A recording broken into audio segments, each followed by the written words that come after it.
Hi guys, it is Miriam here from Sweet Creations. So just want to introduce you to a new product that I have been working on. This is my veining board, which I've been working on for the last little while, and it is now live on my website at sweetcreations.ie.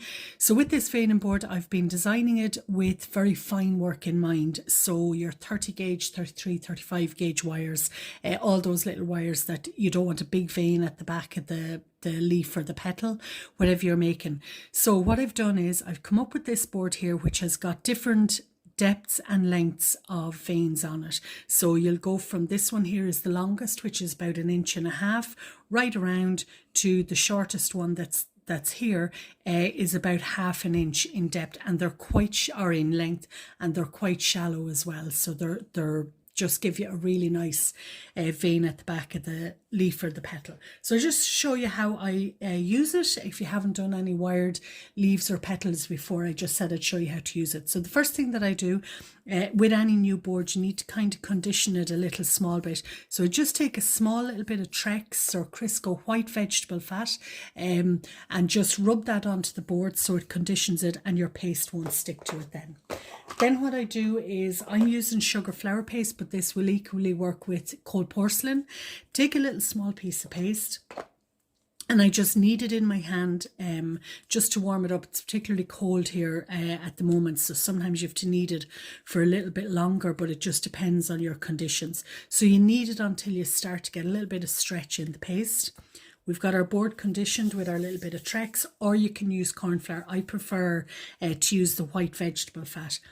Place your paste down over whichever vein it is that you want. So if I was making a very big leaf or petal, I would use one of the larger veins. If I was using a very tiny little leaf, I would use the smaller one. If I was making, depends on the size what you're making.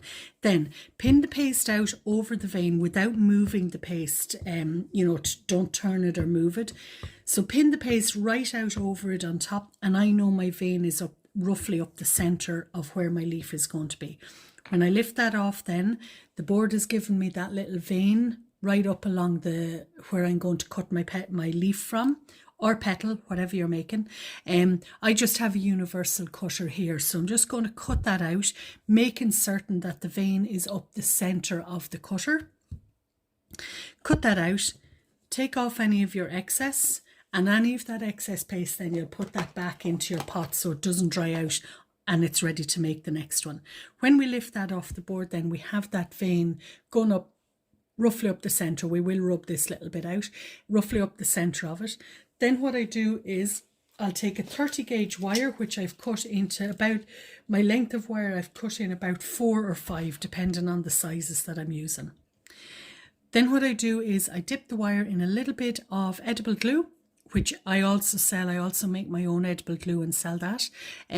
Little small bit of edible glue. It's just a clear gel glue that I make, and push the wire in along the vein. So I'm pushing that wire in along where that vein is, and you can feel it between your thumb and finger where the wire goes. I want to go in about 1/3 of the way, a half or 1/3 of the way into the leaf, so that this then will allow me to assemble wires without the leaf falling off the wire. Okay, what we do then, take our foam pad, lay the leaf down on it, and just by using the ball tool we want to soften those edges. So just to get rid of any of that cut edge, that little vein will be hidden. Once I vein the leaf, it'll all be hidden on it anyhow. Then what I do is I take my veiner, so whatever veiner that you have, you can use a universal veiner or a specific veiner to the leaf and the flower that you're making. Place the leaf down into the veiner, place on the top, press it not too hard because you don't want the wire to cut through the paste. And then what that does is it leaves these realistic veins down along your leaf. I don't use any corn flour on my veiners unless I really need to. And you can see on the back and the front you get these lovely veins. The vein that the board will have left has now disappeared into the veins that we created using the silicone veiner. Okay, then all that I do is I just give that a little bit of a turn at the base, curl it on my finger so you get this little a natural curl that a leaf will have, and I'll place that on my bumpy foam just to dry. So that's how I make leaves on it, just very quickly. Leaves or petals, if I'm wiring them, the technique is exactly the same. I just select which vein that I want, whether it's very short and shallow or a little bit longer and a small bit deeper. Just select according to the size that you're going to cut out and use it. So they're my new veining boards. I just wanted to let you see them. They are ready and available for shipping. They're on my website at sweetcreations.ie, along with some other new products that I have been working on, and more to come actually as well. So I hope you enjoy them. Thank you so much. Hope you're all keeping well. Talk to you soon. Take care. Bye-bye.